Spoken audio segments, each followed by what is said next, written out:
Cuando se produce un vertido de agua residual en un río, se pueden observar variaciones de los niveles de algunos parámetros químicos y especies biológicas aguas abajo del punto vertido. Los niveles de sólidos en suspensión y DBO son elevados en las cercanías del punto de vertido y el nivel de oxígeno desciende rápidamente. Esta reducción de oxígeno provoca el declive de la diversidad de macroinvertebrados de aguas limpias. Para intentar estudiar la evolución de los contaminantes a partir del punto de vertido, se han ido generando diferentes modelos más o menos simplificados que se utilizan en la gestión de la calidad de las aguas. La mayoría de estas expresiones se basa en una ecuación de continuidad. Una de ellas es el modelo de Streeter y Phelps, también llamado modelo de disminución de oxígeno. Este modelo predice los cambios en el déficit de oxígeno como una función de la DBO ejercida y de la reaireación de la corriente. Cuando el agua que contiene materia orgánica biodegradable está expuesta al aire, absorbe oxígeno de la atmósfera para reemplazar el oxígeno disuelto, que se consume en satisfacer la DBO. Los procesos de desoxigenación y reoxigenación ocurren simultáneamente. Si la velocidad de desoxigenación es más rápida que la velocidad de reoxigenación, se incrementa el déficit de oxígeno. Si el contenido de oxígeno es cero, no se pueden mantener condiciones aerobias y se presentarán condiciones sépticas. Muy bien, este es el modelo matemático del ingeniero Rafael Silva García, en el que se toman en cuenta las ecuaciones para modelar los cambios continuos del déficit continuo en una corriente de un río, el oxígeno disuelto en un punto crítico y el tiempo que se lleva a tomar ese punto crítico.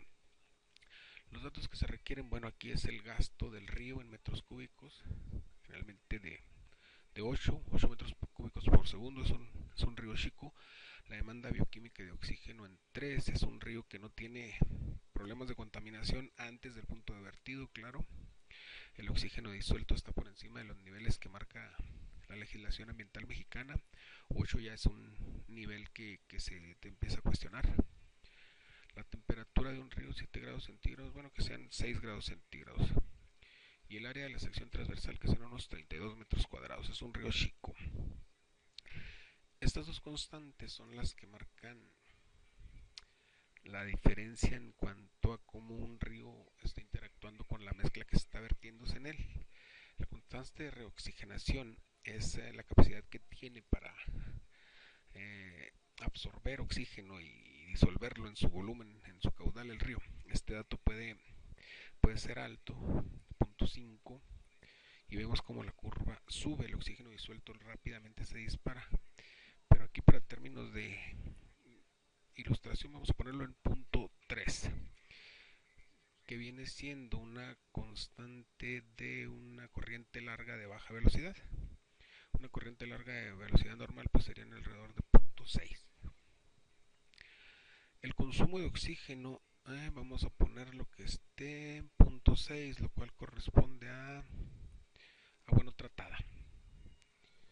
O sea que el consumo de oxígeno pues está en su punto más alto. Esto es bueno porque nos va a permitir modelar y ver la curva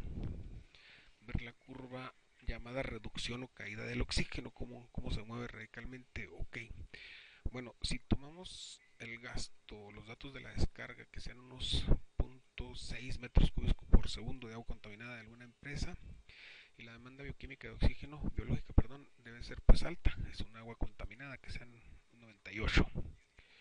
El oxígeno disuelto desde luego es muy poco, es 2, son niveles mortales para un organismo vertebrado, y la temperatura, generalmente estas descargas son un poquito calientitas, que sean unos 34 grados centígrados. Muy bien, en la curva de reducción o caída de oxígeno se deben tomar en cuenta 4 áreas. 1. La zona de descarga, que viene siendo una zona de degradación.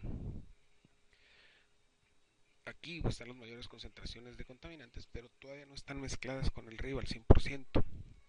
Después está una zona de descomposición activa, que viene siendo esta parte, la parte más baja de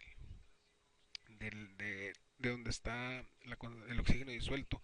mezclado con las aguas residuales. Vemos que está entre 4 y 4 y medio.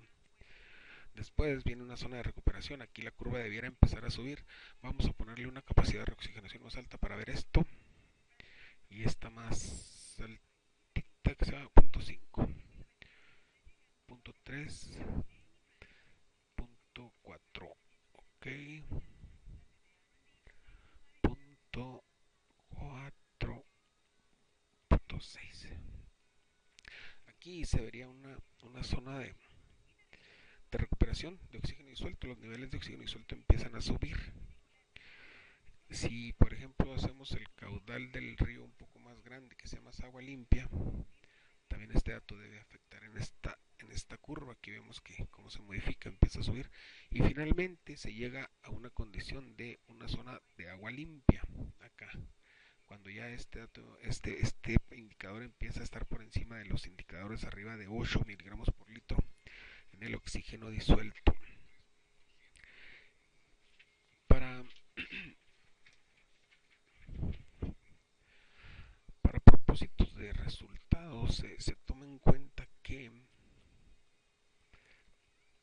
un nivel de oxígeno disuelto aceptable, bueno, niveles por debajo de 3 miligramos por litro son dañinos y por debajo de 2 miligramos pues son fatales para la mayoría de los organismos. Pero para determinar calidad de agua se puede hablar que parámetros, por ejemplo, de 7.5 miligramos por litro se considera un estado de calidad de aguas malo, pero no es letal. Un 7.2 pues también es malo, un 5 miligramos por litro pues ya es bastante grave. Entonces se puede asumir que si se tiene este dato por encima de 8 miligramos por litro, es un nivel aceptable de oxígeno disuelto en un río al que se está vertiendo algún tipo de agua residual y que lo está contaminando. La capacidad de recuperación de este río depende sobre todo de las constantes de reoxigenación y la demanda de oxígeno, el gasto de oxígeno que tiene. Claro que el gasto, la velocidad, la longitud es un modelo que va a influir, ¿verdad? Todos esos datos son básicos al momento de modelar la contaminación en este punto, la descarga de metros cúbicos por segundo de las aguas residuales. El DBO entre más alto, pues claro, va a ser más difícil que el río se recupere pronto. La temperatura también aporta un ingrediente extra al oxígeno disuelto, ya que entre más caliente el agua, pues bueno, contiene menos cantidad de oxígeno y esa curva está la curva de Stagg, es la que pone en una situación crítica a los animales que viven en ella. Muy bien, esto yo creo que queda claro el modelado de Streeter y Phelps por medio de las ecuaciones diferenciales. Aquí es las condiciones cambiantes de la contaminación de un río por aguas residuales. Y eso es